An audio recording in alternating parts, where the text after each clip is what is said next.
Hello everyone, welcome to Engineers Career point.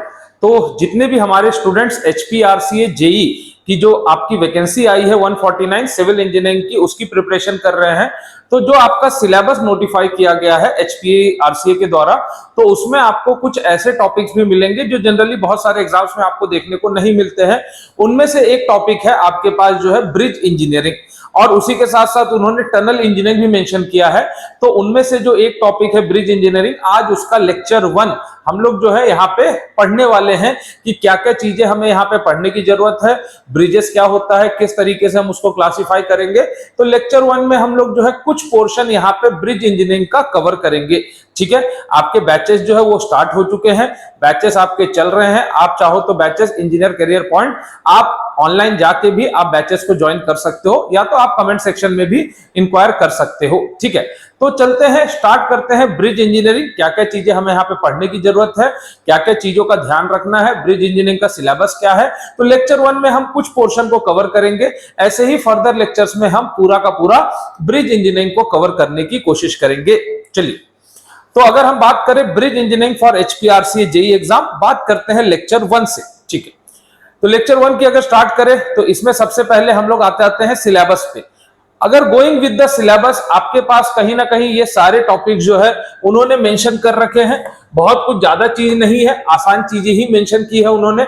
सबसे पहली चीज ब्रिज, ब्रिज क्या होता है, उसकी फंक्शन क्या होती है, उसके कंपोनेंट्स क्या है, जैसे सुपर स्ट्रक्चर, सब स्ट्रक्चर, एडजॉइनिंग स्ट्रक्चर, तो ये सारे क्या है, अलग अलग कंपोनेंट्स हैं। उसके बाद सुटेबिलिटी, ब्रिज और कलवर्ट में क्या डिफरेंस है, जैसे अगर वो 6 मीटर, जैसे अगर आपका आउटर वॉल्स के बीच का जो स्पेसिंग अगर 6 मीटर से कम है तो उसको जनरली हम लोग कलवर्ट कहते हैं। और अगर वही चीज आपके पास क्या हो जाए, अगर 6 मीटर से जनरली ज्यादा हो जाए स्पैन की लेंथ, तो उसी को हम लोग क्या कह देते हैं, ब्रिजेस कह देते हैं। तो ऐसे आपसे डिफरेंस पूछा है। क्लासिफिकेशन ऑफ ब्रिज जो एक सबसे इंपॉर्टेंट टॉपिक होता है, अलग अलग तरीके से क्लासिफिकेशन होती है, उसके फंक्शन के बेसिस पे, उसके स्पैन लेंथ के बेसिस पे, किस मटेरियल से ब्रिज बना है, उसके लोडिंग के बेसिस पे। तो अगर आप देखोगे according to life, permanent, temporary, deck, level, through and semi through, according to material, timber, masonry, RCC, prestress, ये सारी चीजें। नेक्स्ट कमिंग टू हमारा जो सिलेबस का पार्ट है, दैट इज आईआरसी क्लासिफिकेशन। उसके बाद जब आगे चलते हैं तो ब्रिज फाउंडेशन है, जिसमें ओपन फाउंडेशन, पाइल और वेल। उसके बाद हमारे पास पियर्स क्या है, अबटमेंट्स क्या है, विंग वॉल्स क्या है, इसका मतलब क्या है, ये पढ़ेंगे। फिर पियर्स की डेफिनेशन है, parts, type, solid, masonry and RCC. Abutment and wing wall, उसकी definition, type of abutment, straight and T, abutment with wing wall, straight, splayed, return and curve. उसके बाद bridge bearing, purpose of bearing, types of bearing, जैसे fixed plate होता है, rocker and roller होता है, तो ऐसे अलग अलग टाइप के बियरिंग। उसके बाद आ जाता है मेंटेनेंस ऑफ ब्रिजेस, की एक ब्रिज को मेंटेन कैसे करेंगे। नेक्स्ट आता है इंस्पेक्शन ऑफ ब्रिजेस, और उसके बाद आ जाता है रूटीन मेंटेनेंस। तो ये सारी चीजें कहीं ना कहीं क्लब करके ब्रिज इंजीनियरिंग के सिलेबस में रखी गई है। बहुत ज्यादा नहीं है, अप्रोक्सीमेटली आपको 4 से 5 से 6 लेक्चर्स मोस्टली आपको रिक्वायर्ड होगी ये पूरा सिलेबस कवर करने के लिए। तो आज के लेक्चर में हम लोग बेसिकली इंट्रोडक्शन की बात करेंगे, ब्रिजेस के लिए साइट सिलेक्शन कैसे करेंगे, सुपर स्ट्रक्चर क्या होता है, सब स्ट्रक्चर क्या होता है, एडजॉइनिंग स्ट्रक्चर क्या होता है। उसके बाद क्लासिफिकेशन 1-2 आज की क्लास में हम लोग देखेंगे। हम लोग बात करेंगे आईआरसी का कौन सा कोड यूज करना चाहिए कि जिससे हमें ब्रिज से रिलेटेड बहुत सारी चीजों का जानकारी मिलता है। तो अगर मैं थोड़ा सा आपको आइडिया दे दूं आईआरसी के कोड के बारे में, कि आईआरसी जनरली यहाँ पे कौन सा कोड प्रीफर करता है। अगर मैं आपसे बोलूं कि आईआरसी का कोड, तो जनरली हम लोग आईआरसी 6 यहाँ पे यूज करते हैं, आईआरसी 6, ठीक है ना। आईआरसी आपके पास 6 है। एक और कोड है आपके पास जनरल स्पेसिफिकेशन के लिए, वो आईआरसी 5 का भी है, आईआरसी 5 है, 2015 है। आईआरसी 6 जो है इसमें 2017 का एक कोड है आपके पास। तो ये 2 कोड जनरली आपको कहीं ना कहीं देखने को मिलते हैं। अगर मैं आपको एक आईआरसी 6 2015 का कोड दिखा भी सकता हूं, ये देखो, सॉरी आईआरसी 5 2015, ये एक कोड है आपके पास जिसमें देखिए लिखा है standard specification and code of practice for road bridges, general features of design, जो इसका 8th रिवीजन है। ठीक है, ऐसे हमारे पास आईआरसी 6 भी होता है, क्योंकि प्रीवियसली एक एग्जाम में ये क्वेश्चन पूछा गया है कि कौन सा कोड हम यूज करते हैं। तो ध्यान रखिएगा, नाम याद रखिएगा, IRC 6 is basically the code जो जनरली हम लोग क्या करते हैं, हम लोग यूज करते हैं। ठीक है, आ जाइए स्टार्ट करते हैं लेक्चर 1 में फर्स्ट टॉपिक से, that is introduction to bridges, that is introduction to bridges. अब ब्रिज इंजीनियरिंग का मतलब क्या होता है, तो सबसे फर्स्ट थिंग है, bridge engineering deals with the various aspect of bridge construction such as selection site, survey, data to be collected, document and drawing required for bridge project and maintenance. तो bridge engineering किससे deal करता है? Bridge engineering उन सारे component से deal करता है जो एक ब्रिज बनाने के लिए रिक्वायर्ड होती है। जैसे सबसे पहले सर्वे, उसके बाद आप डाटास कलेक्ट करोगे, ड्राइंग्स बनाओगे, साइट कैसे सेलेक्ट करेंगे। तो ये सारी चीजों को अगर हम एक जगह पे क्लब कर दे तो उसके साथ डील किए जाने वाला जो सब्जेक्ट हम लोग पढ़ते हैं that is known as bridge engineering. क्या बोलते हैं? Bridge engineering. उसके बाद इसमें मेंटेनेंस भी आ जाता है। अब आपके मन में एक सवाल आ रहा होगा कि सर ब्रिज का मतलब क्या होता है, पहले ये तो बता दीजिए। तो ब्रिज का मतलब होता है, जैसे आपके पास मान लीजिए कोई रिवर है या कोई डिप्रेशन है या कोई वैली है, तो उस वैली में एक तरफ से दूसरे तरफ ट्रैफिक का मूवमेंट करवाने के लिए आप जो स्ट्रक्चर बनाते हो उस स्ट्रक्चर को हम लोग कहते हैं ब्रिजेस। उस स्ट्रक्चर को हम लोग क्या कहते हैं? ब्रिजेस। तो ब्रिजेस एक तरीके का स्ट्रक्चर होता है जो किसी भी ऑब्स्ट्रक्शन के ऊपर हम बनाते हैं जिसकी मदद से हम ट्रैफिक का फ्लो करवा सके एक तरफ से दूसरी तरफ। तो देखो, ब्रिज इज अ स्ट्रक्चर, क्या बोला है? ब्रिज एक स्ट्रक्चर है facilitating a communication route for carrying road traffic और other moving load over a depression. Depression मतलब एक बड़ा सा, मान लीजिए जैसे आपका एक लो लेवल, मतलब नॉर्मल ग्राउंड लेवल से लो लेवल हो गया, या obstruction such as river, stream, channel, road और रेलवे। तो अगर कोई ऑब्स्ट्रक्शन आ रहा है और आपको ट्रैफिक को फैसिलिटेट करना है एक तरफ से दूसरी तरफ, तो उस केस में जो आप स्ट्रक्चर बनाते हो उस स्ट्रक्चर को बोला जाता है ब्रिज। द कम्युनिकेशन रूट में भी railway track, roadway, footpath, cycle track और कॉम्बिनेशन ऑफ देम।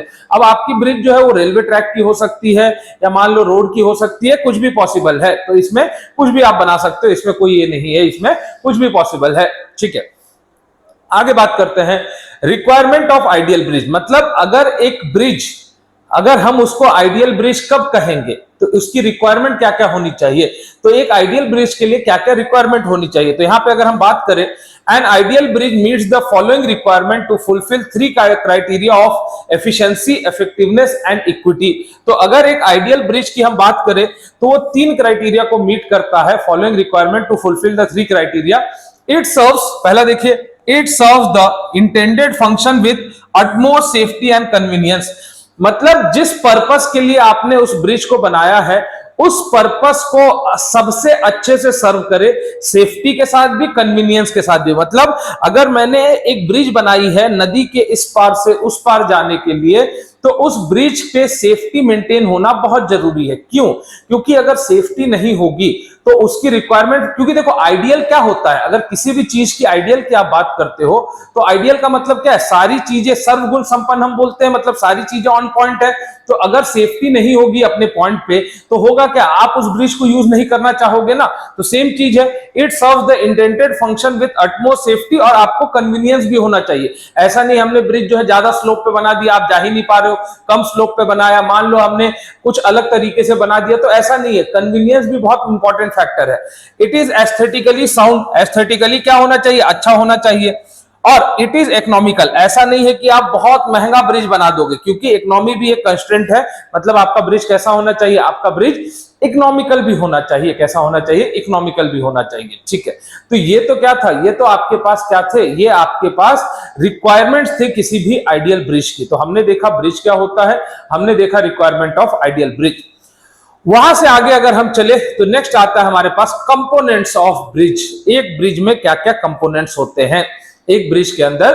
अब इसके बाद हम लोग साइट सिलेक्शन भी आगे बात करेंगे, बट पहले कंपोनेंट्स की बात कर लेते हैं क्योंकि ये इंपॉर्टेंट है, बहुत क्वेश्चन पूछेगा आपसे।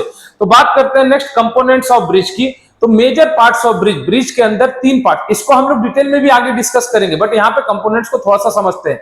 तो मेजर जो है आपको 3 पार्ट देखने को मिलते हैं किसी भी ब्रिज में। फर्स्ट होता है सबस्ट्रक्चर, दूसरा होता है सुपरस्ट्रक्चर, तीसरा होता है एडजॉइनिंग स्ट्रक्चर। तो आपके पास 3 कंपोनेंट होते हैं किसी भी ब्रिजेस में, क्या?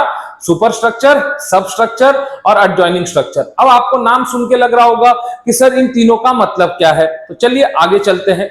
आई होप यहां तक आपको सारा कुछ समझ में आ गया होगा। चलिए, किसी भी ब्रिज को देखो, एक ब्रिज जो है कुछ इस तरीके से दिखता है। मतलब अगर मैं आपसे बोलूं एक ब्रिज के अंदर सर क्या क्या कंपोनेंट्स होंगे, तो इस तरीके से आपको बहुत सारे कंपोनेंट्स देखने को मिलेंगे। जैसे देखो, सबसे पहले से स्टार्ट करें अप्रोचेस। अप्रोचेस मतलब वो रोड जो ब्रिज की तरफ आ रहा होगा उसको हम लोग अप्रोचेस कहते हैं। उसके बाद यहाँ पे अर्थ फिलिंग करते हैं। ऑब्वियस ही बात है, आपने देखा होगा ब्रिज के अप्रोच रोड के नीचे पूरी अर्थ फिलिंग होती है, क्योंकि अप्रोच रोड को आपको ऊपर के लेवल पे ले जाना है। उसके बाद ब्रिज पे रेलिंग लगे होते हैं, बिल्कुल ब्रिज के ऊपर रेलिंग्स होंगे। उसके बाद बीच में आप देखते हो ब्रिजेस में बीच में एक्सपेंशन जॉइंट्स होते हैं, जो जॉइंट्स प्रोवाइड किया जाते हैं ब्रिजेस के बीच में। उसके बाद नीचे अगर देखोगे तो गर्डर होता है, गर्डर होता है जिससे बहुत सारे बीम्स कनेक्टेड होते हैं, तो ये गर्डर होता है। उसके बाद आपके पास पियर्स होते हैं। पियर्स मतलब बेसिकली जो ये आपके पास कॉलम टाइप लाइक स्ट्रक्चर है, ठीक है। उसके बाद यहाँ पे आपके पास विंग वॉल है। विंग वॉल मतलब बेसिकली अबटमेंट के एडजेसेंट जो स्ट्रक्चर है, तो यहाँ पे आपके पास अबटमेंट भी होगा। उसके बाद नीचे देखो फाउंडेशन दिख रही है आपको, ठीक है ना। यहाँ देखो अबटमेंट दिख रहा है, ये अर्थ एम्बैंकमेंट है। यहाँ पे बियरिंग्स लगे होते हैं, बियरिंग्स लगे होते हैं। ब्रिज का स्मूथ मूवमेंट के लिए क्या है, बियरिंग्स लगे होते हैं। तो आपको बहुत सारी चीजें देखने को मिलती है एक ब्रिज के अंदर। तो जब ब्रिज के कंपोनेंट की बात करेंगे तो सुपर स्ट्रक्चर, सब स्ट्रक्चर और एडजॉइनिंग स्ट्रक्चर। तो आई होप यहां तक आपको समझ में आया होगा। थोड़ा सा नीचे आ जाते हैं। देखो सुपर स्ट्रक्चर क्या है, देखो ये देखो, ये ऊपर का जो पोर्शन है, बियरिंग से ऊपर जितना भी पोर्शन है उसको सुपर स्ट्रक्चर कहा जाता है। बियरिंग से नीचे जितना भी पोर्शन है उसको सब स्ट्रक्चर कहा जाता है। और इसके बगल में जो ब्रिजेस को कनेक्ट करने के लिए जो स्ट्रक्चर्स बनते हैं उसको जनरली हम लोग एडजॉइनिंग स्ट्रक्चर्स कहते हैं। तो बियरिंग के ऊपर जितना भी है उसको हम लोग क्या कहेंगे, सुपर स्ट्रक्चर। जैसे रेलिंग्स हो गया, आपके पास गर्डर्स हो गए, ये सारी चीजें सुपर स्ट्रक्चर में आती है। बियरिंग के नीचे जैसे आपके पास आपके पास बियरिंग के नीचे जो पियर्स हो गया, फाउंडेशन हो गया, ये सब स्ट्रक्चर में आती है। तो सुपर स्ट्रक्चर का लोड पहले सब स्ट्रक्चर पे ट्रांसफर होगा, फिर सब स्ट्रक्चर से फाउंडेशन, फिर फाउंडेशन से कहां पे जाएगा, सॉइल के ऊपर ट्रांसफर हो जाएगा, ठीक है। तो फर्स्ट से स्टार्ट करते हैं, that is your substructure. अब ध्यान से सुनिएगा, ध्यान से सुनिएगा। The structure of the bridge below the level of bearing is known as substructure. मतलब बियरिंग के नीचे, ध्यान रखिएगा ये लाइन बहुत जरूरी है, below the level of bearing. अगर आपसे बोल रहा है the structure of the bridge below the level of bearing is known as substructure, मतलब बियरिंग से नीचे जो ब्रिज का पूरा स्ट्रक्चर है उसको हम लोग क्या कहते हैं, उसको हम लोग सब स्ट्रक्चर कहते हैं। क्या कहते हैं, सब स्ट्रक्चर, ठीक है। The function of substructure is to support the superstructure component and transmit their load safely to the soil. तो सबस्ट्रक्चर का काम क्या है सर, अभी हमने देखा था।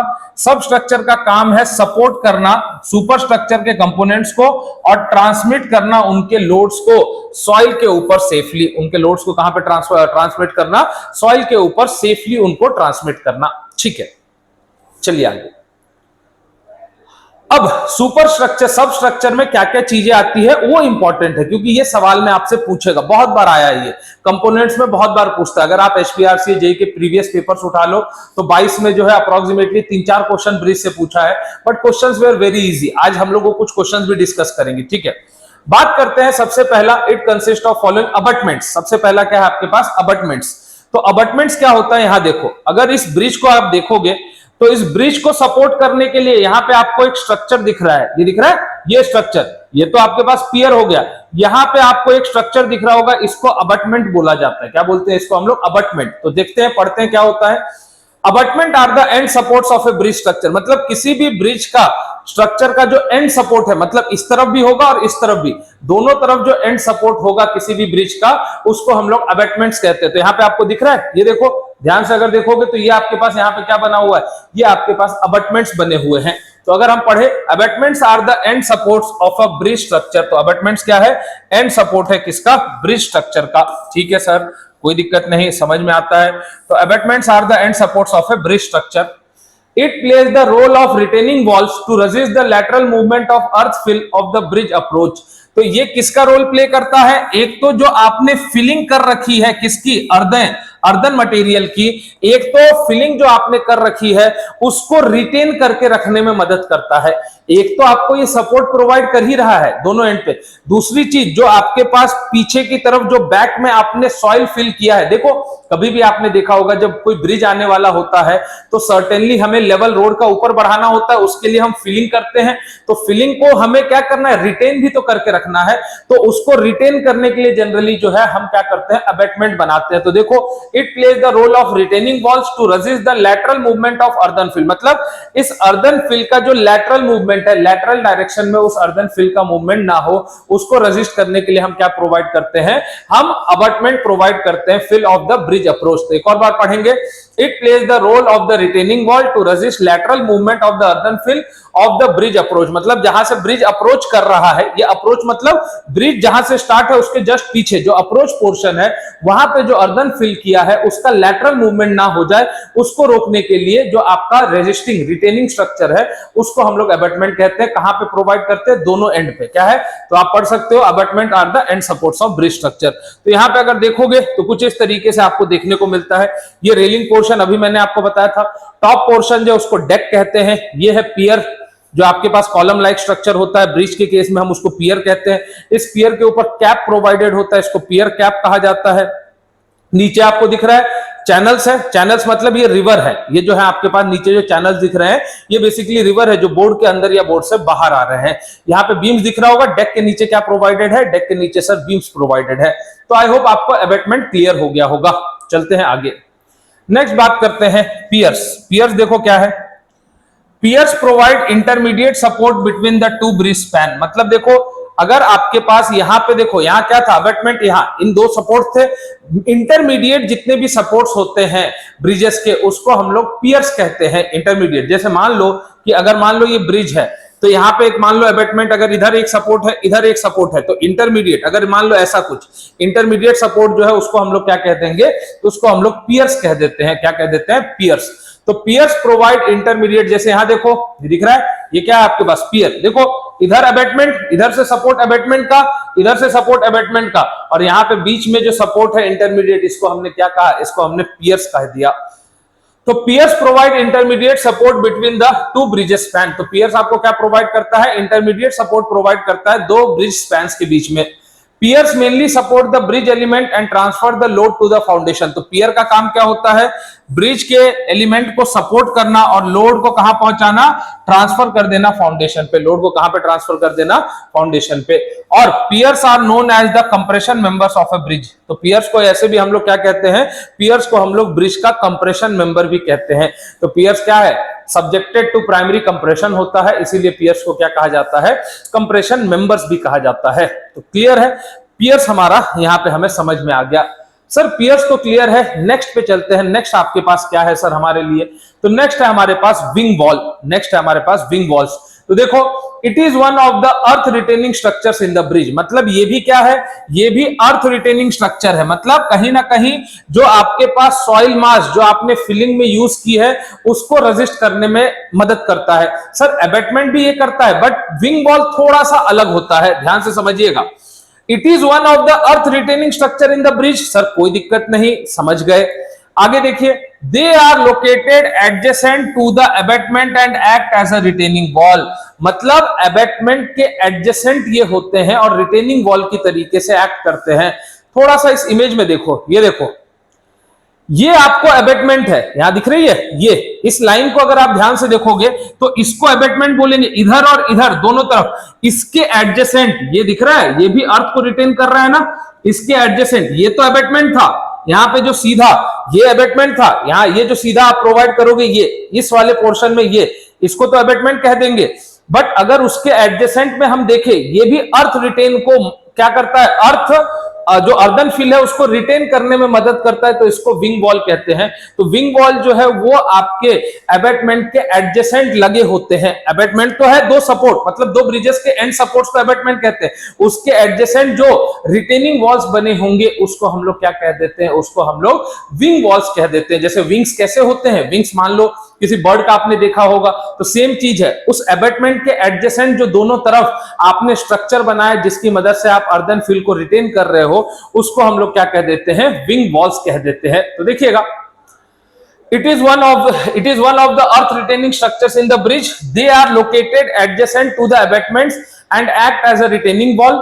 The wing wall retains, the wing wall क्या बोल रहा है आगे देखिए, the wing wall retains soil for abutment, roadway and approach embankment which can be at right angle to the abutment or splayed at a different angle. तो देखो wing wall retain the soil for abutment, abutment के लिए soil retain करता है, and approach embankment, approach embankment, obvious ही बात है, approach embankment मतलब जो पीछे जब रोड अप्रोच रोड, जब रोड ऊपर की तरफ जा रही होती है, आपने वहां सॉइल फिल किया है, तो उसके लिए भी as a retaining wall, which can be at a right angle to the abutment, मतलब अबेटमेंट के राइट एंगल पे, जैसे ये अगर अबेटमेंट है, इसके राइट एंगल पे विंग वॉल हो सकता है, और स्प्लेड एट डिफरेंट एंगल, तो या डिफरेंट एंगल पे भी हो सकता है। जैसे इस इमेज में देखोगे तो इस इमेज में क्या है, इस इमेज में राइट एंगल पे नहीं है, अगर यही चीज ऐसे सीधी होती तो आपकी क्या हो जाती, वो राइट एंगल पे हो जाती, वो क्या हो जाती, राइट एंगल पे हो जाती। तो अगर विंग वॉल की बात करें तो हम इसका इमेज भी देख सकते हैं, just give me a second, हम इसका इमेज भी देख सकते हैं चाहे तो, अगर ऑप्शन अवेलेबल है, we can go with image wing wall.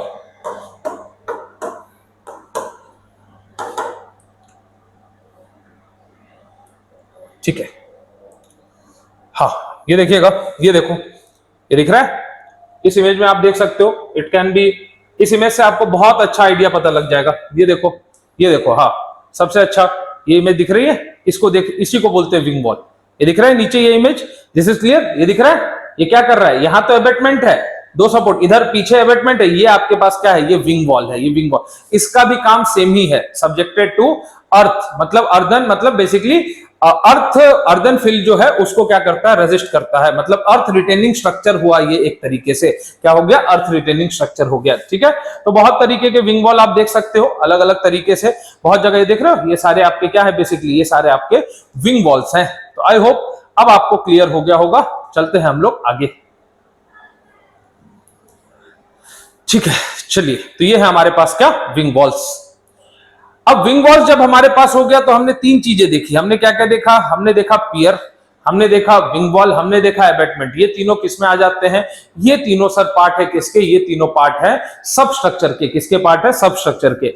Moving on with super structure. Super structure देखो, मतलब जितना भी कंपोनेंट आपके ब्रिज का बियरिंग के ऊपर, the component of bridge above the bearing are known as superstructure, मतलब बियरिंग के ऊपर जितना भी कंपोनेंट है उसको हम लोग क्या कहते हैं, उसको हम लोग सुपर स्ट्रक्चर कहते हैं। तो इट कंसिस्ट ऑफ फॉलोइंग, सबसे पहला है बीम्स एंड गर्डर्स। तो देखो इसको बोला जाता है, ये दिख रहा है, ये आपके पास क्या है, बीम्स एंड गर्डर्स हैं, ये आपके पास बेसिकली क्या है, बीम्स एंड, देख रहे हो ये बियरिंग है, ये नीचे आपको यहाँ बियरिंग दिख रही होगी छोटी सी, ये बेसिकली यहाँ देखो ये बियरिंग्स है, यहाँ पे अगर ध्यान दोगे तो ये बियरिंग्स है, बियरिंग्स के ऊपर बेसिकली आपका क्या है, बीम्स एंड गर्डर्स है। अब यही बियरिंग के नीचे देखो सर, ये क्या है, ये आपके पास पियर्स है, ये आपके पास क्या है, पायर्स है, ये पायर कैप है, दो पायर को जोड़ने के लिए जो यूज करते हो पायर कैप है, इसके ऊपर बियरिंग है, इसके ऊपर ये बीम्स एंड गर्डर्स आपको दिख रहा होगा। तो देखो both have the similar function which support the roadway and prevent bending. तो इन दोनों का काम क्या होता है, जो रोड है रोडवे को सपोर्ट करना और बेंडिंग को प्रिवेंट करना, मतलब अगर हम बीम नहीं प्रोवाइड करेंगे तो उसमें बेंडिंग आ सकती है। तो both have the similar function to support the roadway and prevent bending. Girder is also one type of beam support where loads are heavy, girders are used instead of beam support। मतलब जब loads बहुत heavy होते हैं, तो जैसे आप बहुत बड़े ब्रिजेस देखोगे, 1 किलोमीटर 2 किलोमीटर का जो ब्रिज है उसमें गर्डर्स यूज होते हैं, नहीं तो अगर लोड्स इतने हेवी नहीं है तो आप जनरल बीम यूज कर लीजिए, आप क्या यूज कर लीजिए, बीम यूज कर लीजिए। ठीक है, beam has a rectangle cross section whereas girder have composed of I-shaped cross section with two load bearing flanges and a web for stabilization। तो जैसे देखो जनरली जो आपके पास बीम है उसका क्रॉस सेक्शन रेक्टेंगल होता है, बट कहीं ना कहीं गर्डर का क्रॉस सेक्शन जो है वो आपका आई शेप्ड होता है, जिसमें आपके पास दो लोड बियरिंग फ्लेंजेस है, मतलब ऊपर और नीचे ये क्या है, फ्लेंजेस है, और बीच में स्टेबिलिटी के लिए आपके पास क्या है, वेब होता है। जैसे यहां देख सकते हो ये आई शेप्ड है, ये बीच का वेब क्या कर रहा है, स्टेबिलिटी दे रहा है, और ऊपर और नीचे ये क्या है, ये लोड लेने के लिए फ्लेंजेस हैं आपके पास, इनको बोला जाता है बीम्स एंड गर्डर्स। इनको क्या बोलते हैं, बीम्स एंड गर्डर्स। अगला है आपके पास बियरिंग्स, ध्यान दीजिएगा। अब bearing is provided between, bearing कहां पे प्रोवाइड करते हैं, ध्यान रखिएगा, ब्रिज गर्डर और पायर कैप। पियर कैप मतलब जो पायर का कैप है और जो ब्रिज गर्डर है उसके बीच में हम क्या करते हैं, बियरिंग प्रोवाइड करते हैं। The main function of the bearing is to allow, अभी बताया था स्टार्टिंग में, बियरिंग का मेन काम क्या होता है? Allow free movement and vibration of top superstructure, मतलब जो ऊपर जो टॉप में सुपरस्ट्रक्चर है उसका फ्री मूवमेंट या वाइब्रेशन हो, उसके लिए हम क्या करते हैं? हम बियरिंग्स प्रोवाइड करते हैं। तो bearing is provided between bridge girder and the pier cap. The main function of the bearing is to allow free movement और vibration of the top superstructure and reduce the effect of stress to reach the bridge foundation. मतलब अगर हमने उसकी movement को allow नहीं किया तो stresses develop हो जाएंगे, और अगर स्ट्रेसेस डेवलप होंगे, वो स्ट्रेस रिलीज नहीं होंगे, तो वो जनरली कहां है? फाउंडेशन तक पहुंच सकते हैं। इसीलिए आपके ब्रिज में वाइब्रेशन या जो मूवमेंट है उसको अलाउ करने के लिए हम बियरिंग देते हैं। तो बहुत तरीके के बियरिंग्स है, रॉकर एंड रोलर है, आपके पास बहुत अलग अलग तरीके के बियरिंग्स अवेलेबल है। हम बहुत सारे बियरिंग जो है फर्दर क्लासेस में बहुत डिस्कस करेंगे डिटेल में, क्योंकि ये एक इंपॉर्टेंट टॉपिक है, क्वेश्चन आपको फिक्स मिलेगा यहां से। तो बियरिंग क्यों प्रोवाइड करते हैं हमने समझ लिया। ये देखो, जैसे ये दिख रहा है, ब्रिज के अंदर क्या है आपका? ये बियरिंग्स है, ये इसका फ्री मूवमेंट या आपके पास क्या है? वाइब्रेशंस को क्या करता है? ये आपका अब्सॉर्ब करता है, जिससे स्ट्रेसेस डेवलप ना हो। इसी को बोला जाता है बियरिंग्स। अगला है arch and cable. Arch and cable क्या होता है? Arch are used for arch bridge construction and cables is used for suspension cable stayed bridges. For different types of bridges arches and cable plays a vital role. तो आपने देखा होगा बहुत जगह आपके पास केबल ब्रिज होता है, जिसमें केबल होते हैं, मतलब जो सस्पेंशन ब्रिज होते हैं उसमें केबल्स लगे होते हैं। बहुत जगह जो आर्च ब्रिज होता है उसमें क्या प्रोवाइड किया जाता है? आर्चेस प्रोवाइड किया जाता है। तो ये दोनों जो है ये डिपेंड कर जाएगा आप किस टाइप का ब्रिज बना रहे हो, तो उस टाइप के ब्रिज में ये भी जो है वाइटल रोल प्ले करते हैं। तो सस्पेंशन ब्रिजेस में मोस्टली आपको केबल्स देखने को मिलता है। तो अगर मैं एग्जांपल आपको दिखाऊं, केबल ब्रिजेस,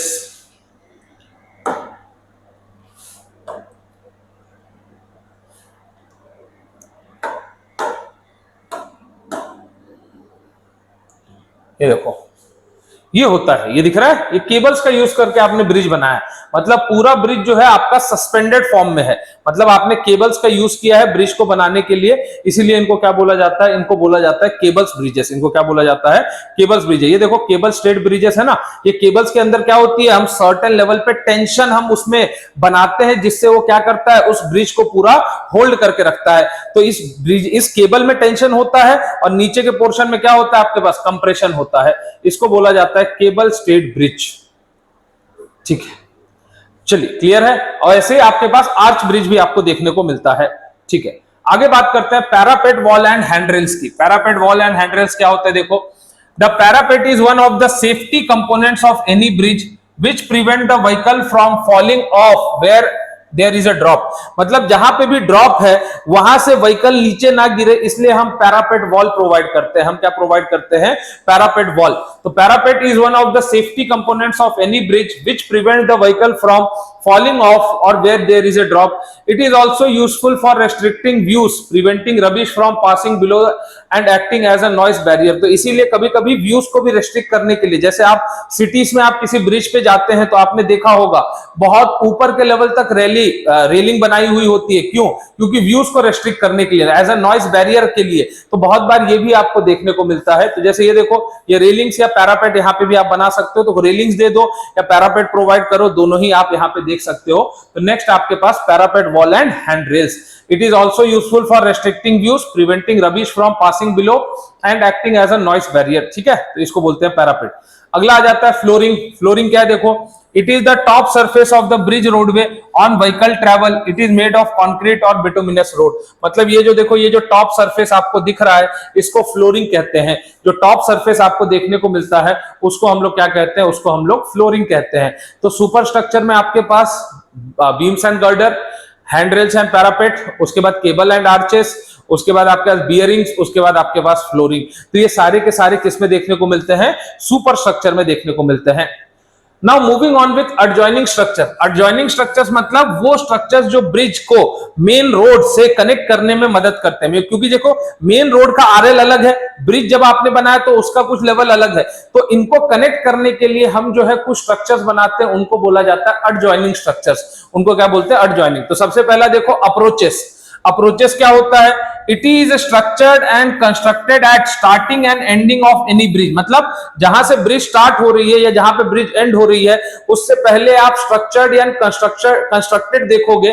स्टार्टिंग और एंडिंग ऑफ एनी ब्रिज पे, इसका मेन फंक्शन होता है स्मूथ एंड इजी एंट्री और एग्जिट फ्रॉम द ब्रिज। मतलब देखो, अगर ब्रिज से आप उतर रहे हो तो आप स्मूथली नीचे जा पाओ, एग्जिट कर पाओ। अगर ब्रिज पे आप स्टार्ट कर रहे हो तो आप स्मूथली स्टार्ट कर पाओ। इसके लिए हम क्या बनाते हैं, हम अप्रोच रोड्स बनाते हैं। क्या बनाते हैं? अप्रोच रोड्स, या हम जिसको अप्रोचेस कह देते हैं। तो अगर आपको मैं एक एग्जांपल दिखाऊं अप्रोचेस इन ब्रिजेस का, आ जाइए।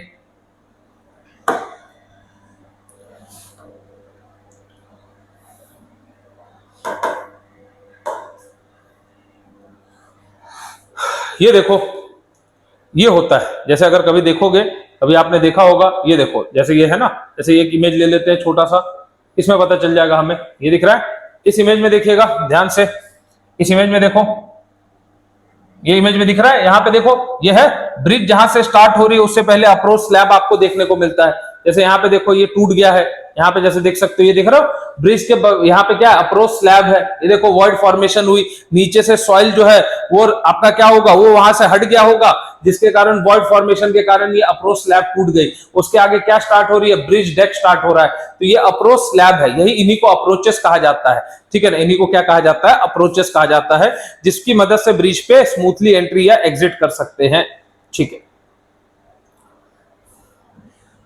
आगे देखिए गार्ड स्टोन्स। गार्ड स्टोन्स क्या होती है?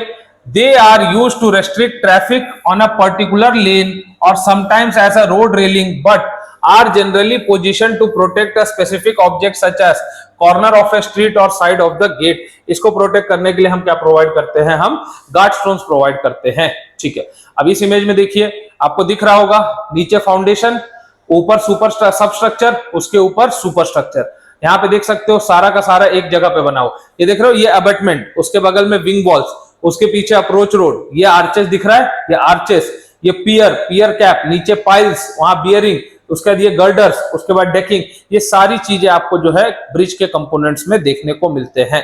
तो अगर आपको कोई भी इसमें डाउट लगे तो बिल्कुल कमेंट सेक्शन में आप लोग पूछ सकते हो।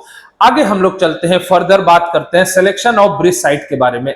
मतलब अगर हमें ब्रिज के लिए एक साइट सेलेक्ट करना है तो वो कैसे हम सेलेक्ट करेंगे सर, इसके बारे में थोड़ी जानकारी ले लेते हैं। तो अगर मैंने आपसे बोला कि आज मान लो मुझे इंडिया दिल्ली में एक ब्रिज बनाना है, तो उस ब्रिज बनाने के लिए किसी एक रिवर पे मुझे ब्रिज बनाना है, तो उस ब्रिज को बनाने के लिए कैसे साइट को सेलेक्ट करेंगे। आपने अपने जीवन में बहुत ब्रिजेस देखे होंगे, तो हर ब्रिज को जब बनाया गया होगा तो एक सर्टेन साइट को सेलेक्ट किया जाता है। मतलब वो साइट रोड से आसपास हो, ऐसा नहीं हो मान लीजिए मेन रोड कहीं पे है, आपका ब्रिज बहुत बाहर है, तो इस केस में आपको रोड्स बनाना पड़ेगा। दूसरा, आपको ये भी देखना है कि पब्लिक का मूवमेंट वहां पे, रिवर का नेचर वहां कैसा है, रिवर के टर्न्स तो नहीं है वहां पे, रिवर का स्ट्रेट पोर्शन है कि नहीं। तो बहुत सारी ऐसी चीजें हैं, आपकी रिवर की वेलोसिटी कितनी है, कोई स्काउरिंग तो वहां नहीं हो रही है। तो बहुत सारी ऐसी चीजें हैं जो आपको ध्यान रखनी पड़ती है जब आप ब्रिज साइट को सेलेक्ट करते हो। तो सबसे पहला, following are the factors to be carefully considered while selecting the ideal site for proposed bridge. तो पहला है कनेक्शन विथ रोड्स, आपका रोड से अच्छा कनेक्शन हो। एम्बैंकमेंट्स आपके फर्म मतलब अच्छा होना चाहिए, ऐसा नहीं लूज नहीं होने चाहिए। फाउंडेशंस, ऑब्वियस ही बात है, जहां पे ब्रिज बनाओगे वहां पे नीचे जो फाउंडेशन है वो सॉइल कैसा है। मान लो अगर आपको अच्छा फाउंडेशन ना मिले तो फिर ब्रिज को हम बना नहीं पाएंगे, ठीक है।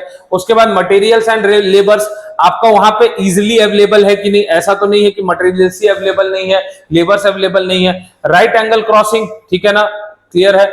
उसके बाद राइट एंगल क्रॉसिंग मतलब रिवर और ब्रिज ये क्या है, परपेंडिकुलर है। स्ट्रेट स्ट्रेच ऑफ रिवर, आपका जहां पे ब्रिज है वहां पे रिवर का जो स्ट्रेच है वो कैसा है, स्ट्रेट है कि नहीं, ठीक है। उसके बाद वेलोसिटी ऑफ फ्लो कैसी है, उसके बाद विड्थ ऑफ रिवर कैसा है। अगर मान लो उस जगह पे विड्थ ऑफ रिवर बहुत ज्यादा है तो वहां पे हमें क्या करना पड़ेगा, रिवर ट्रेनिंग वर्क करना पड़ेगा, जिससे हम विड्थ को एक सर्टेन पोर्शन में चैनलाइज कर सके और वहां पे हम क्या बना सके, वहां पे हम बना सके बेसिकली क्या, वहां पे अपने ब्रिज को बना सके, ठीक है। 2 मिनट दीजिए, चलते हैं आगे।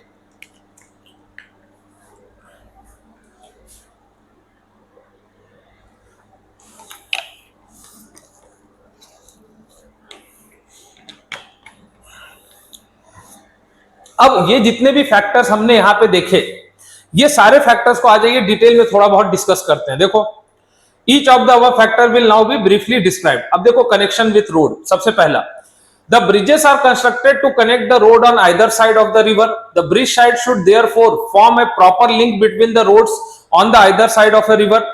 The bed of the approaches connecting the end of the bridges with the road should B dry and hard. Obvious ही बात है, जो बेड होगा मतलब जो अप्रोचेस का जो बेड है जहां पे अप्रोच बना रहे हो वो ड्राई एंड हार्ड होना चाहिए। पहली चीज देखो, the bridges are constructed to connect the road. Obvious ही बात है, ब्रिज आप रोड को कनेक्ट करने के लिए बना रहे हो, तो ऐसा नहीं कि वहां पे आपके पास रोड ना अवेलेबल हो।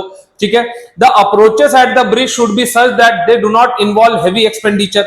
अब हम कोशिश ऐसा करेंगे अप्रोचेस कहीं ना कहीं हमें कुछ अच्छा खासा मिल जाए कि हमें बहुत ज्यादा वहां पे पैसा लगाने की जरूरत ना पड़े। उसके बाद the approaches should avoid the cutting across the built up area. Obvious ही बात है, क्योंकि बिल्टअप एरिया आसपास है, अगर वहां कटिंग की जरूरत पड़ेगी तो हमारे लिए एक्सपेंसिव होगा, क्योंकि लैंड एक्वायर करनी पड़ेगी और वो हमारे लिए एक्सपेंसिव होगा और कहीं ना कहीं टाइम कंज्यूमिंग और आपके पास सोशल प्रॉब्लम भी कॉज करेगा।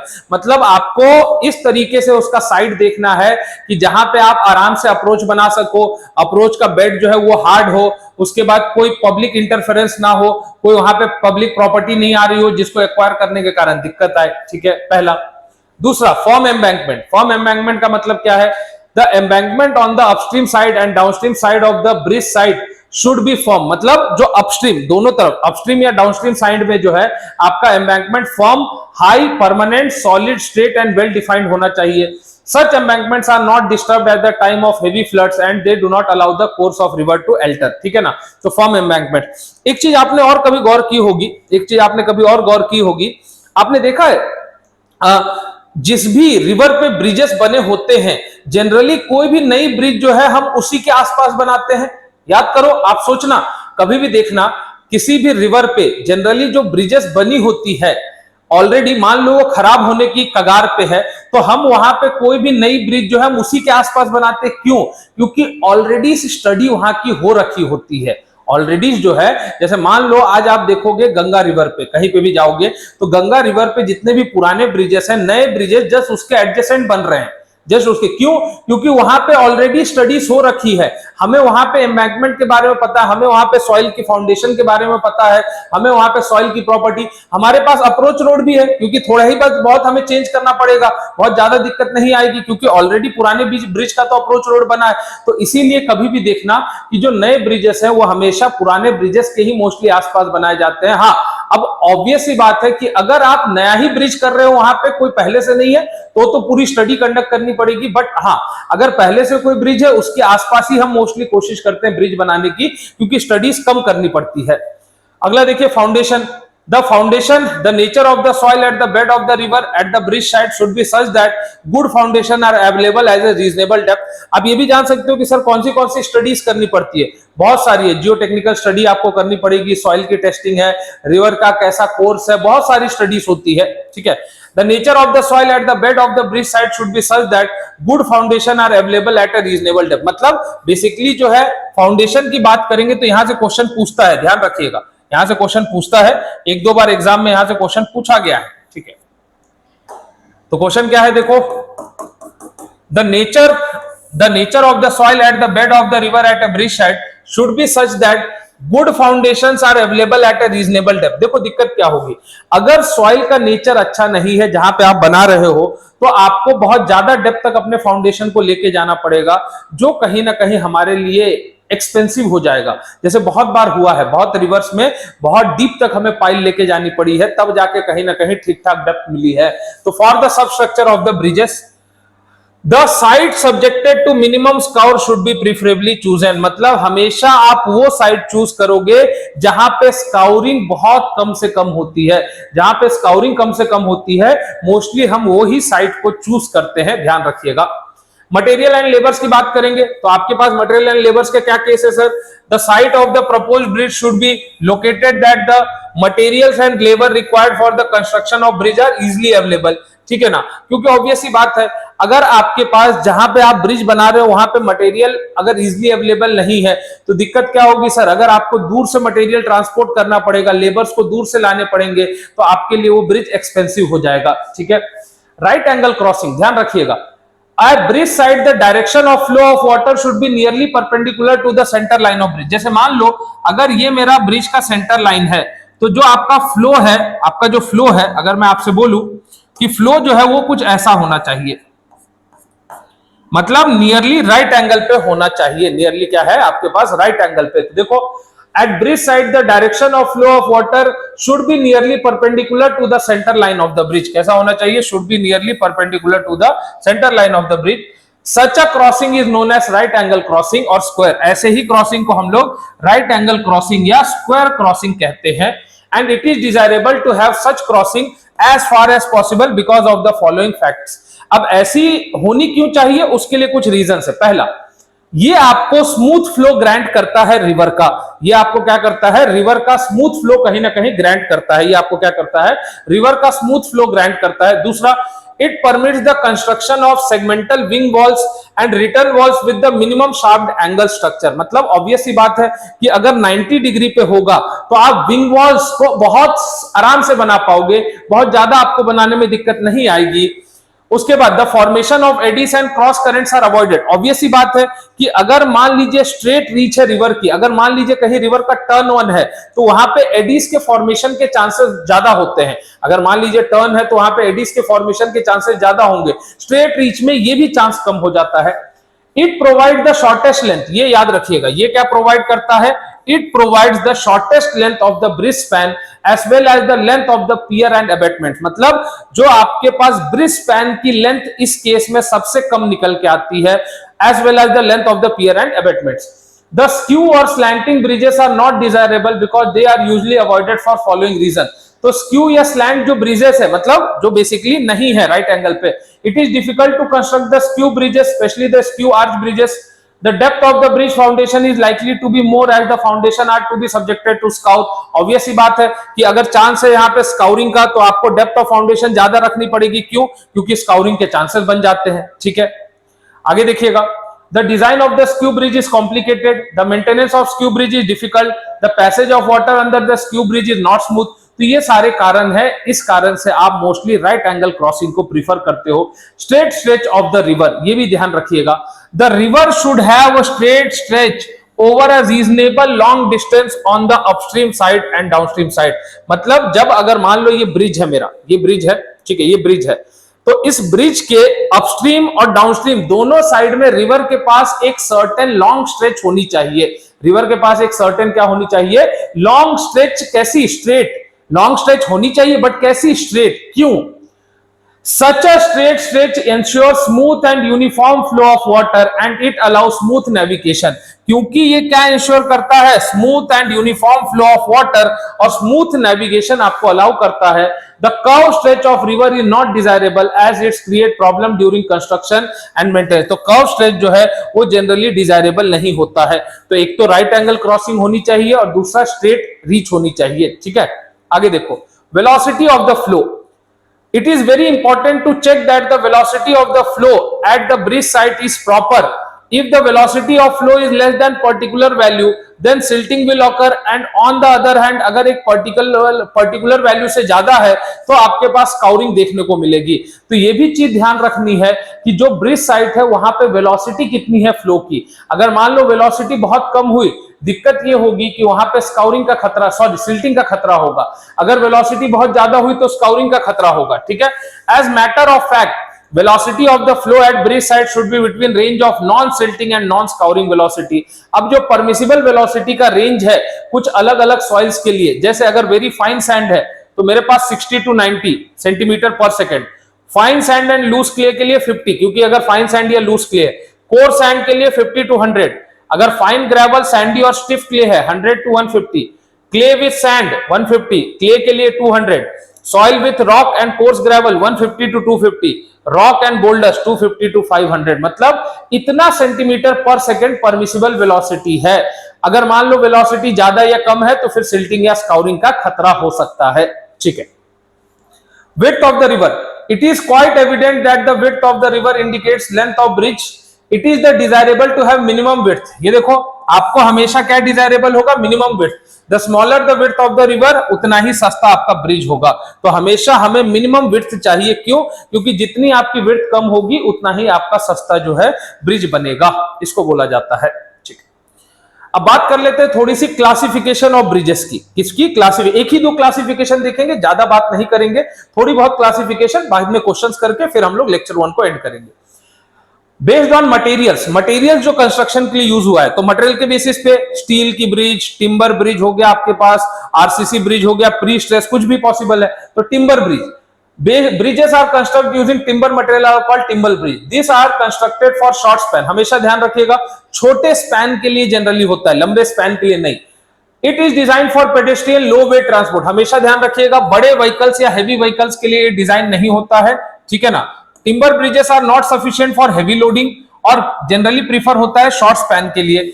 This types of bridges are constructed where timber are easily available, जैसे जो आपके पास माउंटेन एरियाज है जहां पे वुड बहुत इजीली अवेलेबल है, वहां पे छोटे छोटे स्ट्रेचेस में आपको लकड़ी के ब्रिजेस देखने को मिलेंगे, उसी को हम लोग क्या कहते हैं, टिम्बर ब्रिजेस कहते हैं, ठीक है।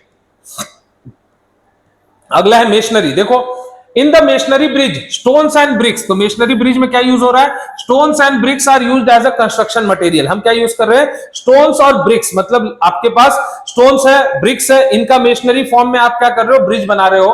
Masonry bridge are durable as compare to timber bridge, ठीक है ना। मेशनरी ब्रिज जो है टिम्बर ब्रिज से जनरली ड्यूरेबल है, it is suitable for shorter span, ये भी जनरली शॉर्टर स्पैन के लिए सुटेबल होता है, लॉन्गर स्पैन के लिए आपको नहीं सुटेबल मिलेगा, ठीक है। अगला है देखो steel bridge, steel bridges are constructed using steel cables और बार्स, तो यहां पे क्या करते हैं, देख रहे हो, ये देखो स्टील केबल्स और बार्स का मदद से हम क्या करते हैं, स्टील ब्रिज बनाते हैं, क्या बनाते हैं, स्टील ब्रिज बनाते हैं। Steel bridge are more durable as compare to timber bridge, they can also carry heavy loads and suitable for long span, तो जनरली आपके पास रेलवे हो गया या हाईवेज हो गया या जिसमें आपको गैस पाइपलाइंस को सपोर्ट करना है, तो उस केस में आप बहुत जगह देखोगे स्टील के ब्रिजेस बनाए जाते हैं, क्योंकि जनरली इनकी ड्यूरेबिलिटी अच्छी खासी होती है, लॉन्ग स्पैन के लिए यूज कर सकते हैं और हेवी व्हीकल्स की भी ट्रांसपोर्ट इस पे पॉसिबल है, इसको बोला जाता है टिम्बर स्टील ब्रिजेस। अगला है RCC cement concrete bridges, reinforced cement concrete bridge, देखो in RCC bridge, reinforced concrete cement is used as a construction material. This type of bridge is more stable and durable. It is suitable for long span as well as heavy loaded traffic. Nowadays, RCC type bridges are widely used. It is generally used for constructing flyovers and highway bridges. Generally, flyovers और highway bridges के लिए हम इसको use करते हैं। ये देख रहे हो, ये आपके पास क्या है, RCC से बना हुआ ब्रिज है, जहां पे आपने कंक्रीट के साथ steel as a reinforcement use करके ब्रिज बनाया है। अगला देखते हैं प्री स्ट्रेस कंक्रीट ब्रिज, तो देखिएगा pre stress concrete is placed under compression before applying the load. Pre stress का मतलब क्या होता है, अगर कंक्रीट में आपने लोड अप्लाई करने से पहले सर्टेन वैल्यू का कंप्रेशन इंड्यूस कर दिया है, उसको हम लोग बोलते हैं लोड आने से पहले स्ट्रेस आ गया, इसीलिए हम उसको प्री स्ट्रेस कहते हैं। The construction of pre stress bridges deck slab is made with the use of concrete blocks, तो ये देखो इसका जो डेक स्लैब है, ये दिख रहा है, ये जो डेक स्लैब है उसको हम किसकी मदद से बनाते हैं, कंक्रीट के ब्लॉक्स की मदद से। ये ब्रिजेस सुटेबल होता है शॉर्ट टू लॉन्ग स्पैन कहीं पे भी। The pre stress concrete bridge having very heavy load carrying capacity, तो इनकी जो है लोड कैरिंग कैपेसिटी बहुत हाई होती है, क्योंकि अच्छा जैसे मेट्रो सेट्रोस को देख रहे हो, मोस्टली प्री स्ट्रेस से बने होते हैं। A pre-stressed concrete bridge is requiring high tensile stress which is expensive than ordinary mild steel, तो देखो ये आपके पास क्या है, ये आपके पास प्री स्ट्रेस ब्रिजेस हैं, क्या है, प्री स्ट्रेस ब्रिजेस। अब आ जाता है कंपोजिट, कंपोजिट में क्या है, आपका कुछ पोर्शन एक दो के कॉम्बिनेशन के साथ बनाते हो। The bridges constructed by combination of more than one or two construction material are known as composite bridge, तो pre stress bridge is one of the best example. Pre stress overlaying the RCC deck slab in which RC slab girders are two different kind. अब ये सबसे important है, ध्यान रखिएगा, based on span, based on span जो है सबसे ज्यादा क्वेश्चन पूछता है। तो बेस्ड ऑन स्पैन की बात करें तो सबसे पहला कलवर्ट ब्रिज, जब आपके पास स्पैन लेंथ, याद रखिएगा बहुत इंपॉर्टेंट है, अगर आपके पास स्पैन लेंथ बिलो 6 मीटर है तो उसको हम लोग कलवर्ट ब्रिज कहते हैं। अगर स्पैन लेंथ 6 मीटर से कम हो जाए तो उसको कलवर्ट ब्रिज कहा जाता है। ये दिख रहा है, अगर स्पैन लेंथ आपके पास 6 मीटर से कम हो जाए तो उसको हम लोग जनरली क्या कहते हैं, उसको हम लोग कलवर्ट ब्रिज कहते हैं। तो कलवर्ट ब्रिज मतलब अगर स्पैन लेंथ 6 मीटर से कम। एक होती है minor bridge, if span length is in between 8 to 30 metre then it is called minor bridge। अब मैं आपको एक चीज बताना चाहता हूं, अगर आप देखो बहुत जगह आपको 8 to 30 मिलेगा, बट अगर आप इस कोड को थोड़ा सा ध्यान से देखोगे, मुझे नहीं पता आपने इस कोड को कितना पढ़ा है, मैं उस कोड से आपको कुछ चीजें बताना, क्योंकि अगर कोड को रेफरेंस माने तो कोड क्या लिखता है, देखिए सबसे पहली चीजें ये देखो, एक चीज ये याद रखिएगा, सबसे पहला मैं ये लाइन आपको बताना चाह रहा हूं, ये देखिए ब्रिज दिख रहा है, क्या लिखा है, a bridge is a structure having a total length of above 6 metre for carrying traffic. अगर 6 मीटर से ऊपर हुआ तो ब्रिज, 6 मीटर से कम हुआ तो कलवर्ट। अगर आपके पास टोटल लेंथ जो है 6 मीटर से ऊपर हुआ तो यहां पे देखो आप बोल सकते हो, अगर टोटल लेंथ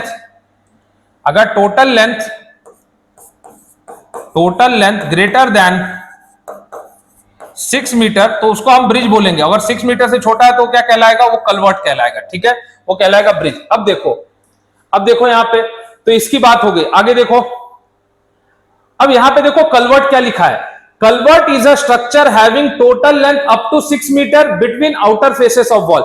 मतलब जो आउटर फेसेस है वॉल के, उससे अगर 6 मीटर से कम है तो कलवर्ट कहलाया। Measured eight right angles. ठीक है, आगे देखो, cross drainage structures with pipes will be termed as culvert irrespective of length। अगर क्रॉस ड्रेनेज स्ट्रक्चर्स है जहां पे पाइप्स प्रोवाइडेड हैं तो वो हमेशा ही कलवर्ट कहलाएगा irrespective of length। आप कुछ और नहीं बोल पाओगे। ठीक है सर, कोई दिक्कत नहीं, आगे चलते हैं। कुछ और चीजें आपको दिखानी है। ठीक है, अब यहां पे आइएगा। अब देखो कोड क्या कहता है, ये देखो, हाँ ये देखो, ये लेंथ के बेसिस पे इस चीज पे थोड़ा सा फोकस कीजिएगा आप लोग। लेंथ के बेसिस पे इस चीज पे थोड़ा सा फोकस कीजिएगा। Length, based on length structure are classified. Culvert हमने ऊपर देख लिया 101.13 में, ब्रिज हमने ऊपर। अब देखो, the bridges are further classified as minor and major as below. Minor bridge is a bridge having a total length up to 60 metre. तो देखो, बहुत केस में आपको अभी भी पुरानी जगह पे 8 to 30 मिलेगा, बट ये भी बोल सकता है it is called as minor bridge up to span length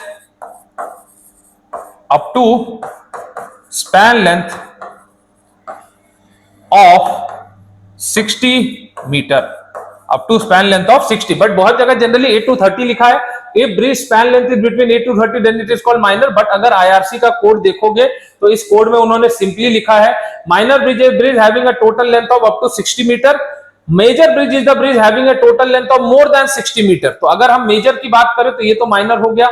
अगर हम नीचे आ जाए मेजर पे, ठीक है, तो मेजर में देखो, for major bridge the span length is generally about greater than 60 metre. तो मेजर के लिए जो है स्पैन की लेंथ क्या है, जनरली ग्रेटर देन 60 मीटर है। उसको हम लोग क्या बोल देते हैं, उसको हम लोग मेजर ब्रिज बोल देते हैं। उसको हम लोग क्या बोल देते हैं, मेजर ब्रिज। अब देखो आगे, अगर लॉन्ग स्पैन ब्रिज की बात करें तो ये पढ़िएगा, bridges having span length of 150 metre और मोर। अगर आपकी ब्रिज में स्पैन लेंथ 150 मीटर या उससे ज्यादा है तो उसको हम लोग लॉन्ग स्पैन ब्रिजेस कहेंगे। तो यहां पे हम देख सकते हैं, मेजर हो गया, माइनर हो गया, culvert less than 6, minor up to 60 या 8 to 30 कहीं दे दे, मेजर मतलब 60 से बड़ा।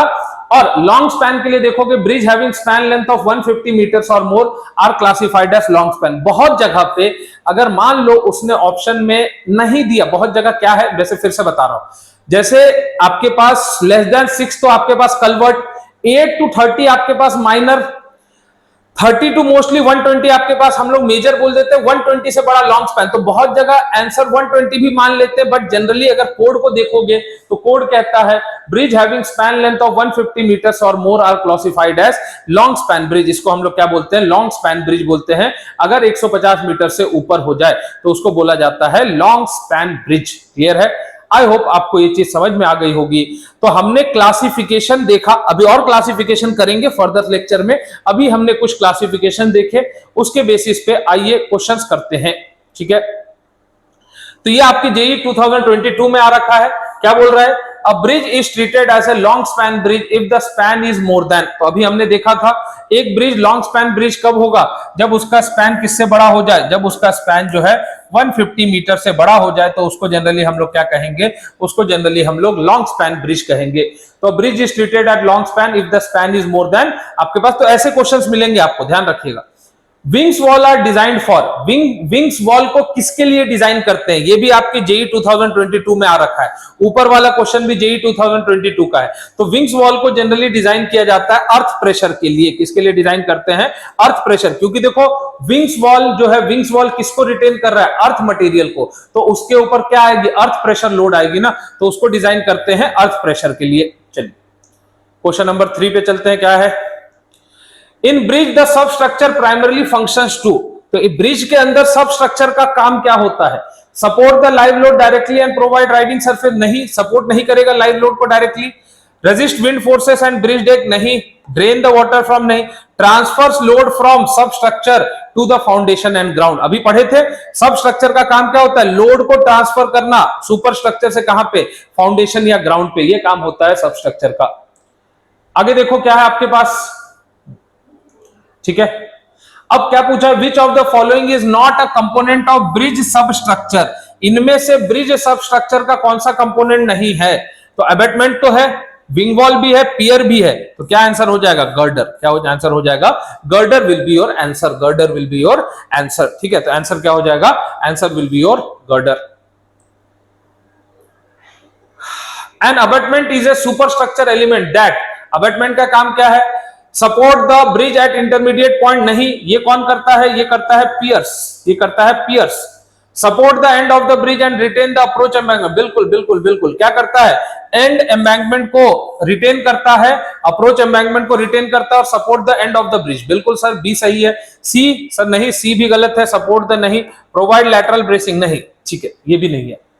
चलिए फिर 6 पे आते हैं, in typical bridge the order of the load transfer from vehicle to the ground, एक टिपिकल ब्रिज में आपका लोड कैसे ट्रांसफर होता है, एक टिपिकल ब्रिज में लोड कैसे ट्रांसफर होता है, तो आपके पास पहले है डेक, डेक मतलब टॉप मोस्ट पोर्शन, डेक से गर्डर, गर्डर से बियरिंग, बियरिंग से पियर, पियर से फुटिंग, फुटिंग से सॉइल, पियर पहले नहीं आएगा, ये तो गलत हो गया, गर्डर भी पहले नहीं आएगा, डेक, बियरिंग, पियर, गर्डर नहीं बाद में, तो आपके पास ए आंसर हो जाएगा, डेक से गर्डर, गर्डर से बियरिंग, बियरिंग से पियर, पियर से फुटिंग, फुटिंग से सॉइल। तो अप्रोक्सीमेटली हमने यहाँ पे 6 क्वेश्चन भी देखे जो आपको इस फर्स्ट टॉपिक से पूछ सकता है, और भी क्लासिफिकेशंस अभी हम लोग नेक्स्ट लेक्चर्स में करेंगे। बाकी के लेक्चर्स के लिए बने रहिए। अगर आपको कोई भी डाउट हो तो आप कमेंट सेक्शंस में पूछ सकते हो। बाकी बैचेस के लिए अगर आपको इंक्वायर करना है तो कमेंट सेक्शंस में आपके पास लिंक्स होगी, आप कमेंट कीजिए, वहां से अपने डाउट्स को पूछ सकते हो। ठीक है, thank you all of you, मिलते हैं हम लोग नेक्स्ट लेक्चर्स में।